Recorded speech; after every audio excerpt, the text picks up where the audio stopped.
Okay, and now on to the biggest Australian news story of the week.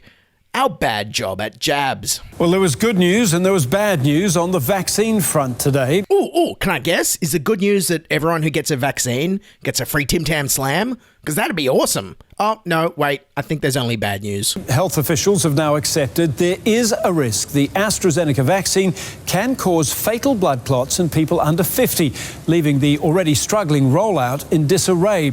But the federal government says it has contracted another 20 million doses of the Pfizer jab, though we will have to wait for it.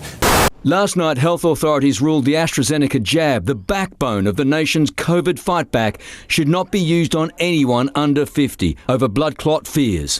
Fears of deadly blood clots have left the vaccine strategy in tatters, with virus outbreaks, border closures and travel bans likely to be with us for much longer than we thought. We are being left behind. That's the warning after the Prime Minister threw out the original vaccination timeline, with experts now saying it could be 2 years before we all get a jab. Okay, so with there being new blood clot fears with the AstraZeneca jab, our vaccine rollout is in massive disarray. And after it's been going so well so far. Australia has fallen considerably short of reaching its target of 4 million coronavirus vaccinations by today. With the government website crashing, Scott Morrison needs to explain why Australians will continue to have access to fewer vaccine options than any other comparable country in the world. 20 million extra doses of Pfizer won't be here before October. The clinic forced to source the vaccine from a local hospital after the Commonwealth supply didn't turn up last Friday. Aged care homes are one of the highest priorities for vaccinations. Most aged care residents are yet to get a visit. Some Sydney clinics have expected delivery by now and haven't received it yet. We absolutely know of one that's where it was delivered to the wrong site. At this Bondi Junction clinic, they've got the demand and the doses. Trouble is, the delivery didn't include the syringes. Just this morning, it was told next week's delivery of doses has been cancelled with no explanation. Pfizer shots were accidentally delivered to this North Queensland nursing home. While a shipment of the Pfizer vaccine for South Australia has been wrongly sent to WA. Yes, regular listeners of the podcast will notice that montage keeps getting longer every week, and I'm determined to keep adding to it until it takes up an entire episode. Yeah, Australia's lack of vaccines means that the government is starting to sound like Neville Bartos in the movie Chopper. There's no vaccines. Here, there's no vaccines. All right? Vaccines. No, Robbo? Now, I'm really scratching my head about where all this went wrong. I mean, last year, Scott Morrison proudly declared that Australia was at the front of the queue. What we've been able to reach today to put Australia in the leading pack when it comes to vaccines being made available to our citizens. Getting Australia at the front of the pack when it comes to vaccines. We're right in the lead pack on this. We have a front row seat. We are at the front of the queue. So we're right in the front of the pack here on this. Yes, like an old man at the Woolies deli counter. We're at the front of the queue, but looks like we forgot to take a number and now we're just shouting out it's our turn while the rest of the world goes ahead of us. And remember last year when Scott Morrison also said that don't worry, we've diversified our vaccines portfolio in case one falls over. Scott Morrison says the government's strategy from the start was to build a diverse portfolio of options. We're certainly not putting all our eggs in one basket here. We have not put all our eggs in the one basket. We have diversified our strategy. Yes, but let's go back and have a look at that diverse strategy. Here's how our vaccine orders stacked up in December 2020. The government's now purchased nearly 54 million doses of Oxford's AstraZeneca vaccine, which can be made locally, and 51 million doses of the Novavax shot produced in Europe, enough to cover the entire population if either is approved. Australia's also secured 10 million doses of the Pfizer vaccine being rolled out right now across the UK. Novavax? Never heard of it. Funny how the government ordered heaps of the two cheapest vaccines on offer, but only 10 million doses of the expensive Pfizer one. Surely it wasn't because the Australian government are a bunch of cheap bastards, right? The ABC's Norman Swan? I've now had 3 sources telling me the same story, one including from the United States, of what happened with Pfizer last June. And if these 3 separate sources are right, what happened with Pfizer last June is that they wanted to make Australia an example to the world about how to roll out, a bit like Israel or other places. And they said, how much do you want and when do you want it? And on the 10th of July, there was a meeting. And what I'm told happened at that meeting was that there was an inexperienced person there with procurement.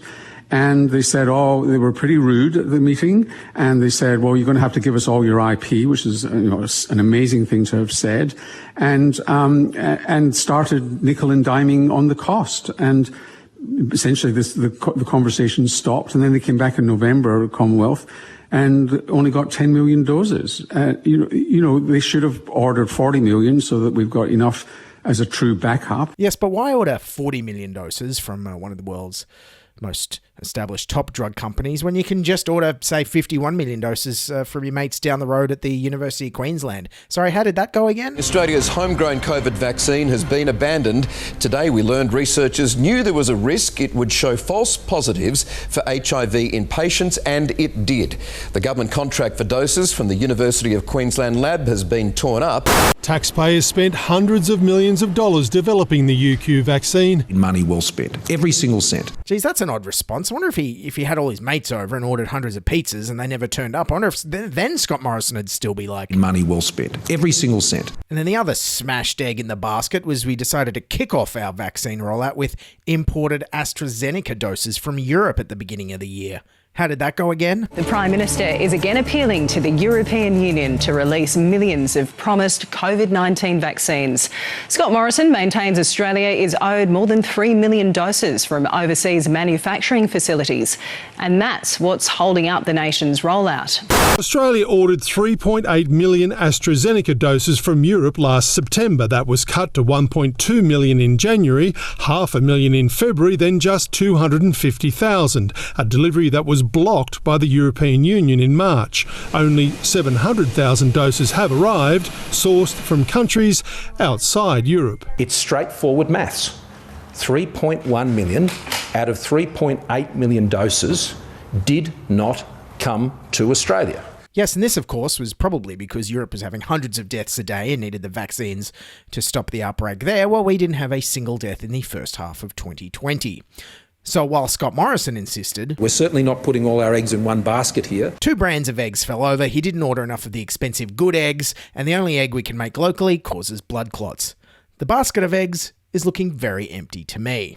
And then earlier this year, Scott Morrison said we'd all be vaccinated by October. Our aim is to offer all Australians the opportunity to be vaccinated by October. And then remember in March when things started looking a bit shaky, he said, oh, whoops, did I say fully vaccinated by October? No, I meant you get your first jab by the end of October. We remain on track for the first doses of all of the vaccines by the end of October. They'll receive their first dose by the end of October. And then remember last week when the government said, oh, whoops, did I say October? I meant by the end of the year. No, whoops, sorry, I meant no fixed date at all. The PM says it won't set a new target, but today his Trade Minister did. That's the goal that we've set, is to try and have all Australians have a dose by the end of the year.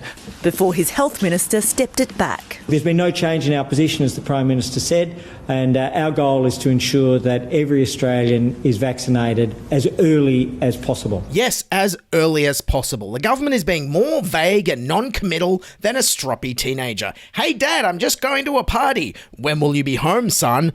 As early as possible. I mean, a 16-year-old kid going out partying can't get away with this kind of behaviour, but somehow it's all right for our government to be super vague and non-committal when it comes to, vaccinating us against a deadly pandemic that's killed millions around the world. And now, just like a stoned contestant on Millionaire Hot Seat, Scott Morrison can't give any answer. The Prime Minister's no longer able to provide a firm deadline for when all Australians will be offered the vaccine.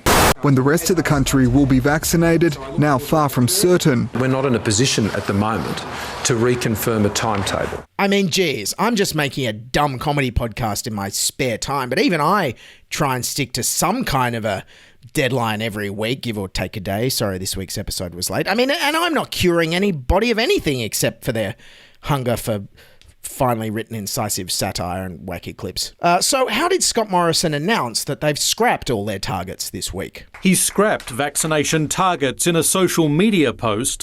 The Prime Minister making a statement to his social media followers instead of facing questions from journalists. Yes, Scott Morrison announced it in a Facebook post. You know, social media. You know that thing Scott Morrison recently said is destroying the world and can't be trusted. That one. I'm deeply troubled by the way that social media is corroding respect and dignity in how we all deal with each other.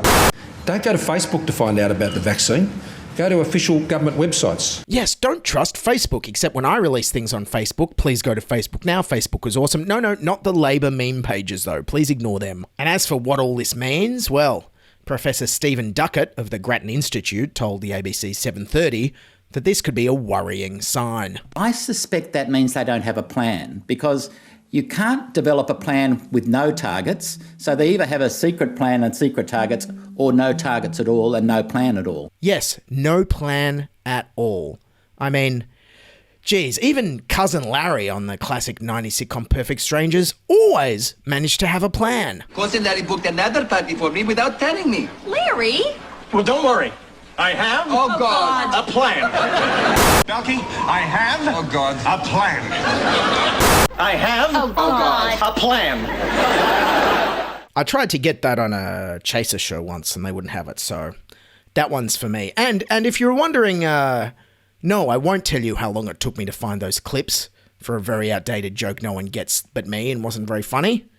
Don't be ridiculous. Oh, and hey, fun fact, I checked online and it turns out that everyone on the fictional island of Mypos that Balky comes from is actually going to get vaccinated before all us Australians will. Oh, speaking of which, how is Australia going globally? Australia is falling further behind. Less than 5% of Australians have had their first jab.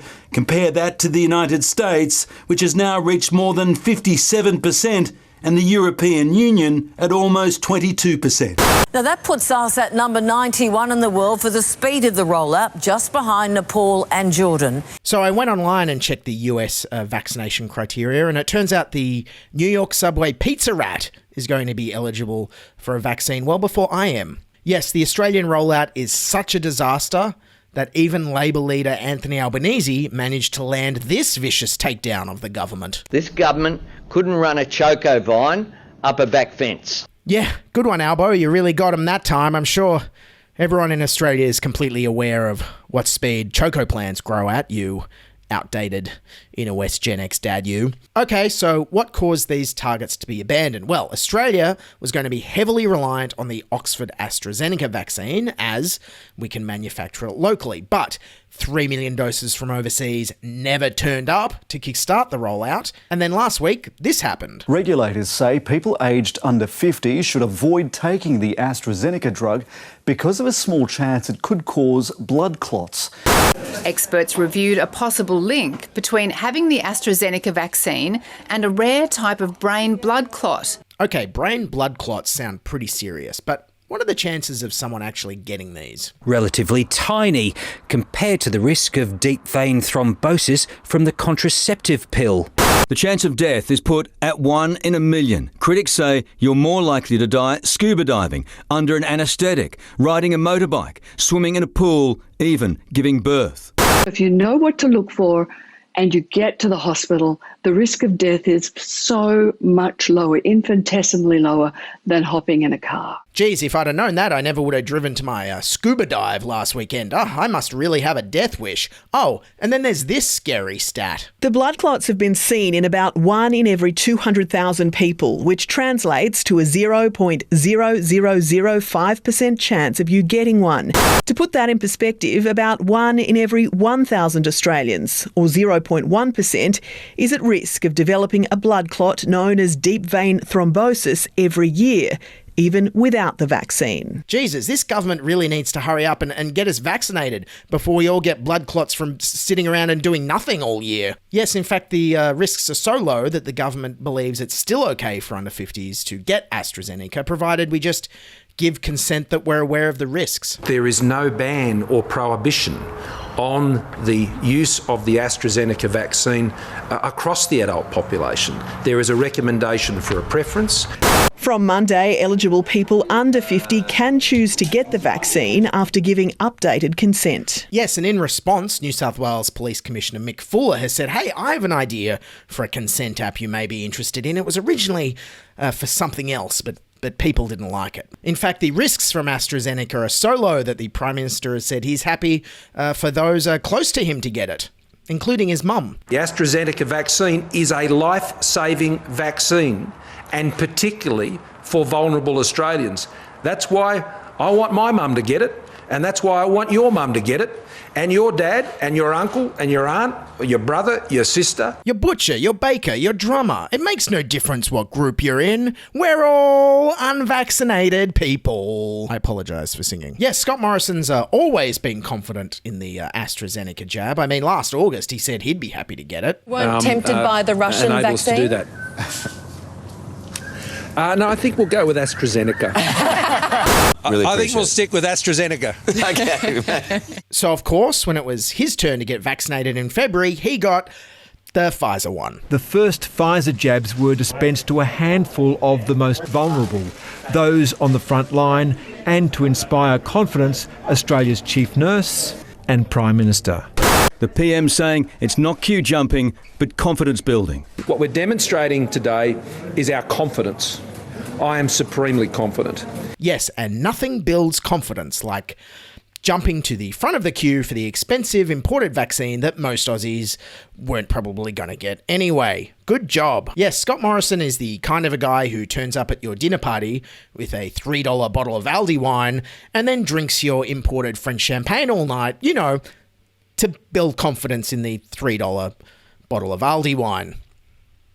But finally, in some good news, this week the federal government has decided that something has to change. The Prime Minister says he wants to meet with premiers twice a week for the foreseeable future.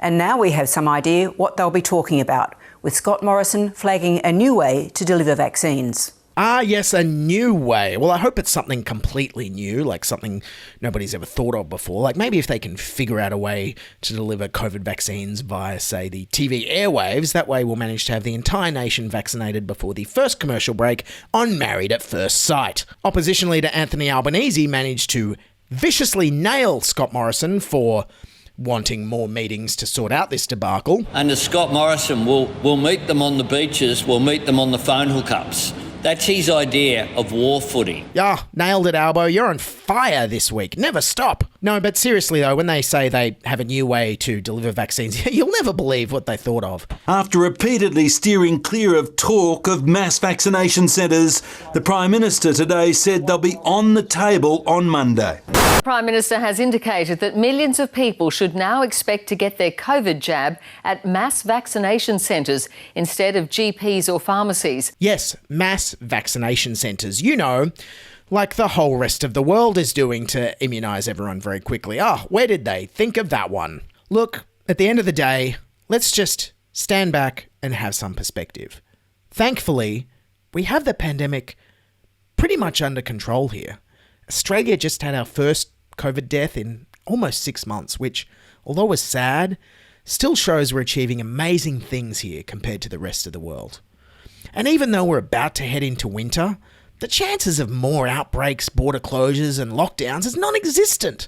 Because, you know, at least we have all our frontline hotel quarantine staff and medical workers immunised. Right, South Australia? 15% of our state's Medi-Hotel workforce have not received their jab, nearly 2 months after the vaccine rollout began. 15% of Medi-Hotel workers either haven't had the jab or are refusing to get it. SA Health says it isn't mandatory. It's a matter of having those discussions with people who may be a little bit concerned about the vaccine and explaining this is a very safe vaccine. What the hell, South Australia? You're putting the entire nation at risk of more outbreaks by letting unvaccinated workers literally be at the front line of our defences. Anyways, that's all the time I've got for this week. If you'll excuse me, I have an interstate holiday booked for this afternoon, and I also have to go and buy about 200 rolls of toilet paper, because if this pandemic has taught me one thing, it's that COVID-19 moves faster than a choco vine up a back fence.